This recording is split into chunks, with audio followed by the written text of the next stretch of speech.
विंध्याचल की घाटियों के बीच एक छोटा सा गांव था, सुंदरपुर। वहां पाखी और लहर नाम की दो बहनें रहती थीं। पाखी बड़ी थी और लहर छोटी। दोनों दिन भर सूखी लकड़ियां और जंगली फल बेचकर अपना गुजारा करती थीं। पर उस जंगल की गुफाओं में एक कलेजा खाने वाला पिशाच रहता था, जो इंसानी रूप धरने में माहिर था। थू, थू, थू। ये जंगली कच्चा मांस खाते खाते मेरी जीभ सड़ गई है। इंसानों के पाले हुए जानवरों और उनके हाथों की पकी हुई बिरयानी का स्वाद ही अलग होता है। बस एक बार राजमहल में घुसने का रास्ता मिल जाए तो मेरी चांदी हो जाएगी। तभी वहां के राजकुमार शौर्य अपनी शिकार यात्रा से लौट रहे थे। उन्होंने पाखी को देखा, जो ताजे बेरों की टोकरी लिए खड़ी थी। ठहरिए मंत्री जी, अपने कदम यहीं रोक लीजिए। इसकी आंखों में एक विलक्षण और दैवीय चमक है, जो साधारण नहीं लगती। हे सुंदरी, संकोच त्याग कर हमें अपना नाम बताओ। आखिर कौन हो तुम? प्रणाम हुजूर, मेरा नाम पाखी है और ये मेरी छोटी बहन लहर है। मंत्री जी, हमारा दिल इस कन्या पर आ गया है। हमें पाखी को ही अपनी अर्धांगिनी बनाना है। कल ही इन्हें राजमहल लाने का इंतजाम किया जाए। एक जहरीले पेड़ के पीछे छिपा पिशाच ये सब सुन रहा था। किस्मत मेहरबान है।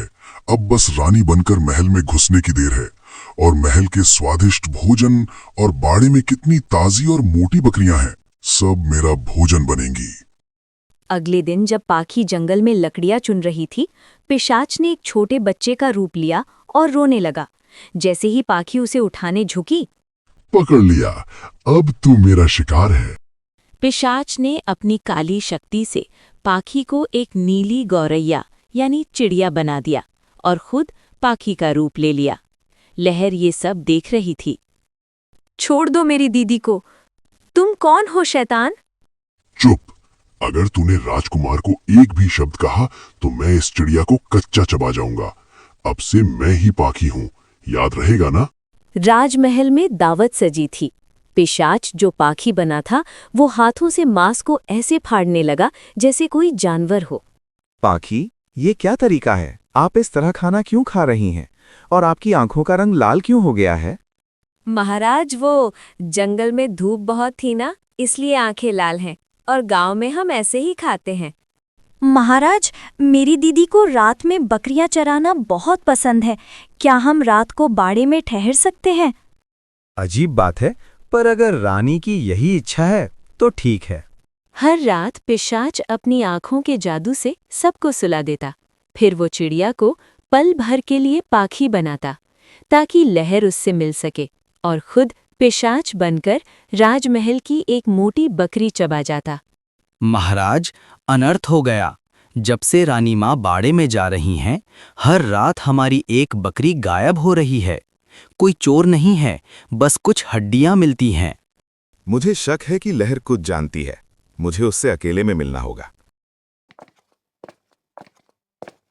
लहर, क्या तुम जानती हो बाड़े की बकरियों के बारे में? जब से तुम दोनों बहनें बाड़े में जा रही हों, हर रोज एक बकरी गायब होती है। महाराज, वो मेरी दीदी नहीं, एक खूंखार पिशाच है। उसने मेरी दीदी को चिड़िया बनाकर कैद कर रखा है।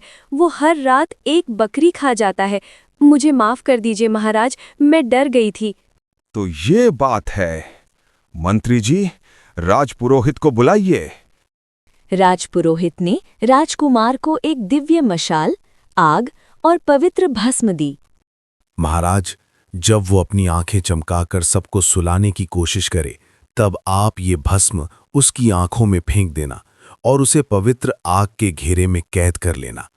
पिशाच आग के घेरे को पार नहीं कर पाएगा। रात को जैसे ही पिशाच ने बकरी पर हमला करने के लिए अपना असली रूप लिया, राजकुमार ने फुर्ती से भस्म उसकी आंखों में डाल दी और चारों तरफ आग की एक दीवार बना दी। मेरी आंखें जल रही हैं। ये आग, मैं इस आग के घेरे से बाहर नहीं निकल सकता। मुझे छोड़ दो। पिशाच के आग में घिरते ही राजकुमार ने पवित्र जल उस नीली गौरैया पर छिड़का। चिड़िया फड़फड़ाई और सुंदर पाखी अपने असली रूप में वापस आ गई। पिशाच उस पवित्र आग में जलकर राख हो गया। महाराज, आपने मेरी और मेरी बहन की जान बचा ली। मंत्री जी, पाखी और मेरी शादी की दोबारा तैयारी करो। आज बुराई का अंत हुआ है।